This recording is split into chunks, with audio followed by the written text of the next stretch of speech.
Y aquí está la cobertura de ángeles para dar vida, y soplo de vida.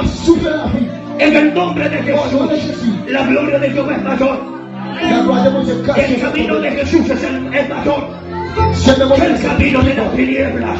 En el nombre de Jesús, alguien va a elegir ese camino hoy, porque tú entraste con el camino ancho en esta noche, pero vas a salir con el camino angosto, que es el camino de la vida eterna.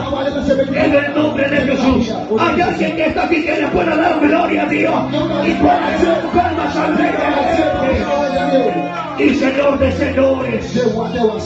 Que nada lo distraiga hoy. Dios va a resucitar en el nombre de Jesús. Jesús dijo: yo soy el camino. Aleluya. Y después digo: yo soy la verdad. Diga conmigo: la verdad. Diga conmigo: Jesús es la verdad. Voltea a ver al que tiene la par y dígale: Jesús no es mentira. Voltea a ver a los ojos. Dígale: Jesús no es mentira. Él es la verdad. Él es la verdad. Él es la verdad. El camino de Satanás es un camino de mentira, un camino de espejismo, un camino que lleva a la muerte eterna. Pero hoy el Padre le viene a dar vida, porque Él es la verdad. Él es la verdad y es la verdadera verdad. En el nombre de Jesús. No sé si alguien va a tomar esa verdad. La verdad.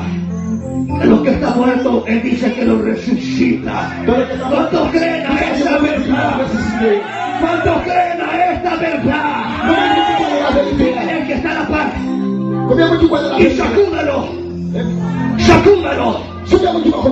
Dígale: divórciate. Divórciate de la realidad y hoy cásate con la verdad que es la palabra de Dios. Si en la realidad tú estás triste, hoy la verdad te dice que Él es el gozo que permanece para siempre. El gozo, porque el gozo del Señor es nuestra fortaleza.